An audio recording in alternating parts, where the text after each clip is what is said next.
Bueno, 9 de la mañana con 23 minutos, es un tema que le preocupa a muchísimos uruguayos. Hablamos de la vivienda, el acceso a la vivienda. En las últimas horas estuvo el Ministerio de Vivienda en el Parlamento Nacional, en la Comisión de Hacienda integrado con presupuesto, defendiendo el presupuesto que la administración Orsi estableció para este inciso. Y es por esto y por varios asuntos más que vamos a conversar a partir de este momento con el número 2 de esta cartera, con el viceministro Cristian Di Candia.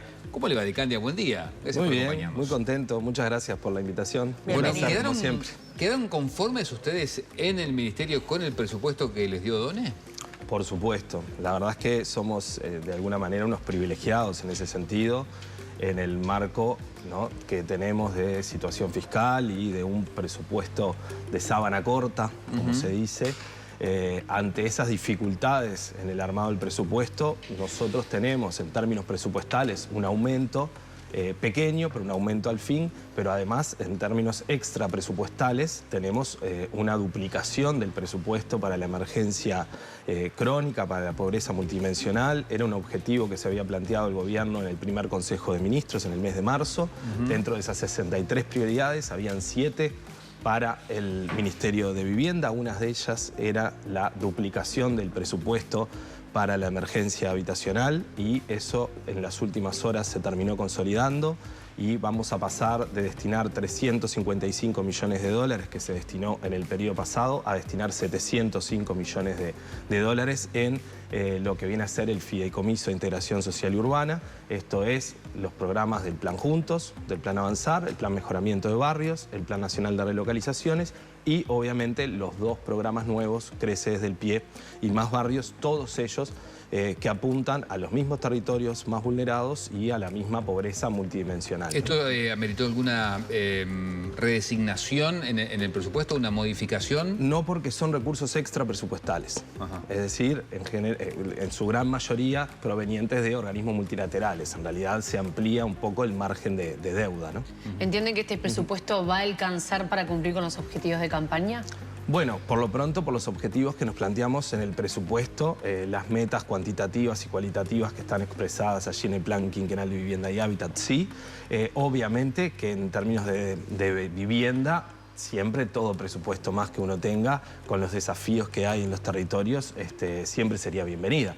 Dentro del marco que hablamos de que tiene el Uruguay hoy en términos fiscales, nosotros estamos satisfechos y entendemos que sí. La oposición tiene una visión bastante distinta, diferente. Ahí Delgado tuvo la mala suerte de salir a hablar a la prensa a la 1 de la tarde y la ministra anunciar la duplicación a las 5. ¿no? Un poco ayer hablábamos de eso con algunos colegas de ustedes. En realidad salieron un poco apurados cuando faltaba más de media comparecencia en la comisión. Hablaron de un presupuesto exiguo. Sí. Está claro, para los desafíos que plantea la vivienda, quizás un 2% de aumento era poco, pero en términos de extra presupuestales estamos duplicando los recursos, ¿no? Y son casi 70.000 soluciones habitacionales son, que se sí, piensan casi 70.000 soluciones, tomando en cuenta todo el menú, todos los planes. Ahí está. Hay una característica que tiene la vivienda, que quizás tengan otros ministerios también, que no hay un plan que pueda abarcar todos los desafíos que tiene la vivienda, ¿no? Uno precisa, porque obviamente cada localidad tiene sus particularidades, cada territorio, cada situación familiar, cada familia es un mundo. Precisamos muchas baterías de herramientas, muchas soluciones para que cada una de ellas vaya encontrando allí su público objetivo. Más allá de eso, hay 2 públicos objetivos muy claros, delimitados, ¿no? La emergencia habitacional más crítica, expresada en los más de 660 asentamientos que tiene Uruguay, y luego los sectores medios y medios bajos que tienen accesos a ciertos recursos, que tienen un salario, pero que no tienen capacidad de ahorro previo o que tienen dificultades de pago de alquiler. ¿Son préstamos básicamente de qué? ¿Del BID? Me hace referencia a los presupuestales. Hay algo del BID y algunos de otros multilaterales. Sí, eso lo estaba definiendo Economía, pero va a duplicar en 300 y pico de millones de dólares. Bien. Esta pregunta tiene que ver un poco con el trabajo a la interna del ministerio. Estuvo la ministra acá y decía, bueno, yo no quiero dar números de cuántos asentamientos vamos a reducir o cuántas soluciones vamos a dar. ¿Es sencillo eso a la hora de medir el trabajo y la efectividad del ministerio? Bueno, ¿Ponerse objetivos concretos en números? Lo que pasa es que termina siendo siendo, nosotros lo que terminamos viendo es que termina siendo mentiroso. Porque yo puedo ser el campeón de la construcción de vivienda, pero que en realidad se me cayeron más en asentamientos que lo que yo construí. Si yo construí 100, pero cayeron 120, fui campeón de la construcción, pero quedé menos 20, ¿no? Entonces, acá la batería de herramientas tiene que estar previendo la construcción cuando se necesita, pero también herramientas para que las familias que hoy tienen una vivienda, que no están en situación de emergencia, pero que están por caer, tengan de repente ese subsidio parcial de alquiler o ese subsidio de alquiler o esa otra herramienta que pueda existir para que no caigan en esa situación. Entonces, también, por ejemplo, cuando la familia cae en un asentamiento, tiene un proceso largo hasta que el realojo se da, ¿no? Entonces, ¿qué pasa mientras esos 5, 6, 10 años el realojo sucede o la regularización de un barrio? ¿Qué pasa con esos chiquilines? Sobre todo con los menores de 5 años. Por eso también vamos a poner recursos en atender esa emergencia crítica con soluciones de emergencia, digamos, que no son viviendas definitivas. ¿Y eso está contado como una solución? Sí. ¿Es necesario? También. Pero no es una construcción de una vivienda definitiva. Claro, pero depende, por ejemplo, de la efectividad también del MIDES, ¿no? Porque es un entramado social. No, ¿y cómo va a ser el Ministerio de Vivienda para, cuando termine los 5 años, el Frente Amplio quiera ser reelecto y decir, bueno, esto hicimos nosotros? Bueno, porque hay metas cuantitativas y hay metas cualitativas y obviamente luego la evaluación de un gobierno no es solamente a través de las rendiciones de cuentas numéricas, también la rendición de cuentas la hace la población objetivo en cuanto a los resultados que tuvo o que no.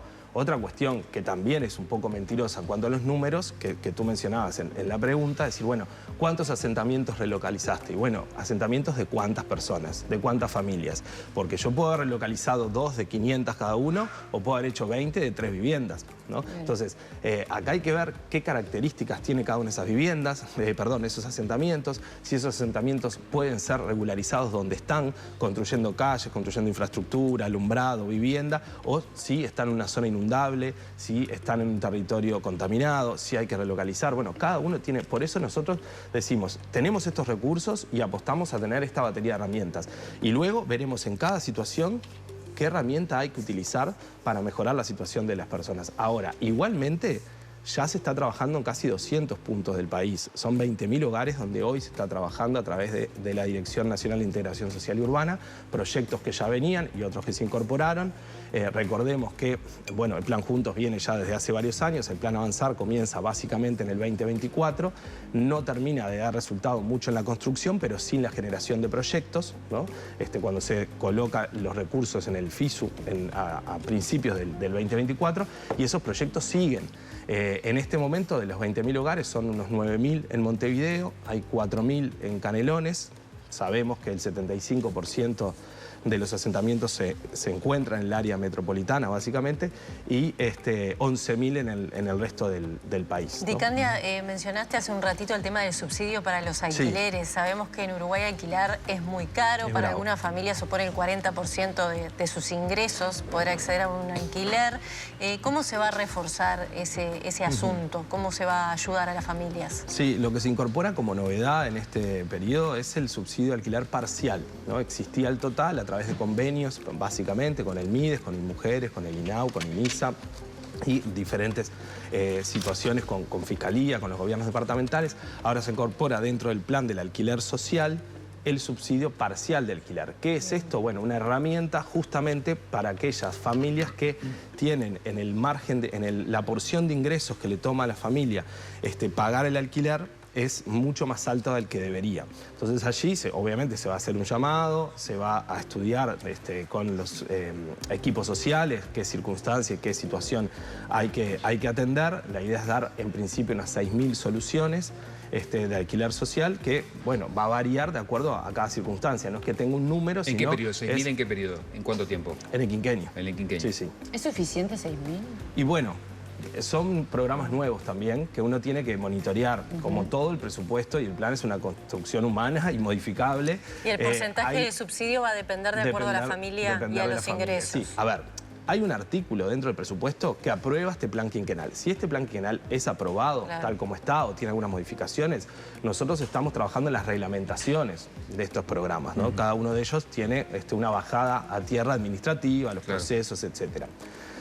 Luego de evaluarlo, la planificación del programa, la puesta a punto del programa, se pueden hacer modificaciones. Algunos de estos pueden dar más resultado del que pensamos y otro quizás menos, y esto obviamente puede tener transformaciones, ¿no? ¿Y cuándo estaría, digamos, aprobado y para que la gente empiece? Bueno, el presupuesto empieza a regir a partir del 1 de enero. ¿Está claro? ¿No? Está claro. Si nosotros tenemos las reglamentaciones prontas para esa fecha y los procesos prontos, ahí ya comenzaría a regir el Plan Quinquenal de Vivienda y Hábitat. Hay que ver cómo vamos a ir lanzando los diferentes programas.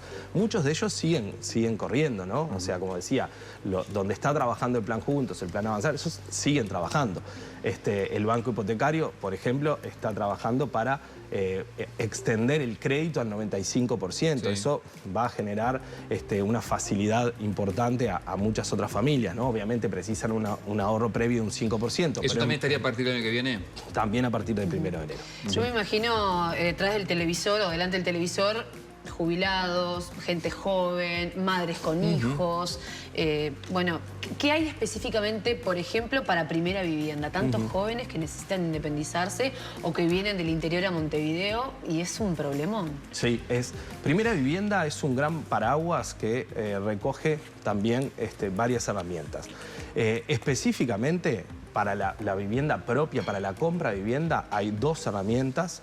La compra de vivienda usada a través del FONAVI, a través del Fondo Nacional de Vivienda. Se hizo un primer llamado con el presupuesto actual de 350 viviendas para el interior del país, que ya se presentaron, diría que en todos los departamentos, bastantes personas que se van a sortear en las próximas semanas en cada uno de los departamentos. Va a haber llamados anuales para esa compra.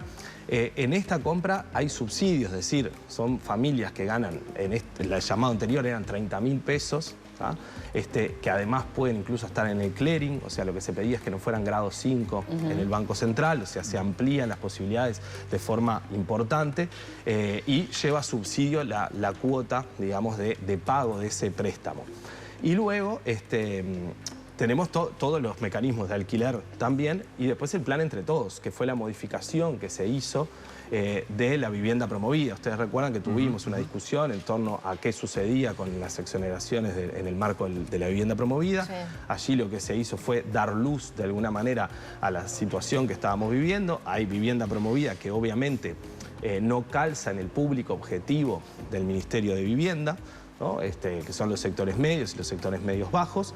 Esa vivienda promovida que no está topeada va a quedar en el marco del Ministerio de Economía, que va a ser quien va a definir si se va a terminar de promover esa inversión o no, si entiende que eso genera crecimiento para el país y se genera empleo.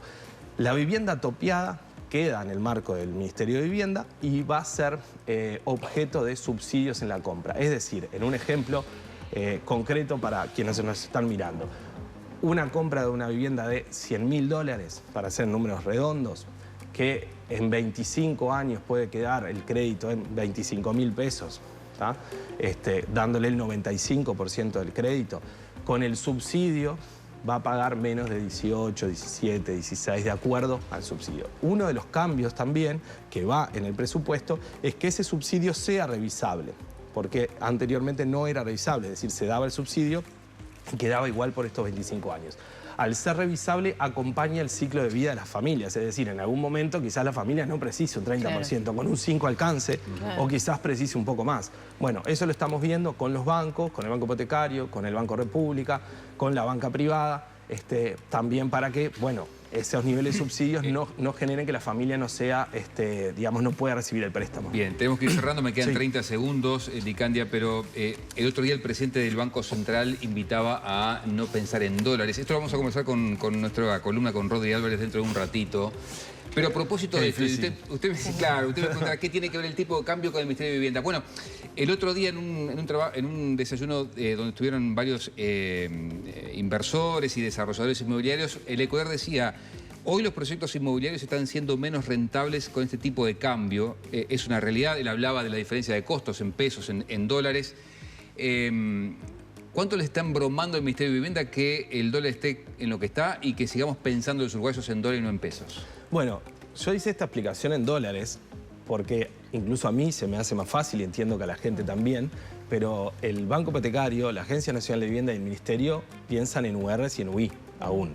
Y el funcionariado en general, uno tiene cualquier conversación y dice, no, son 2.000 lugares. Yo digo, pará, decímelo en dólares todavía. No me acostumbré todavía a pensar eso.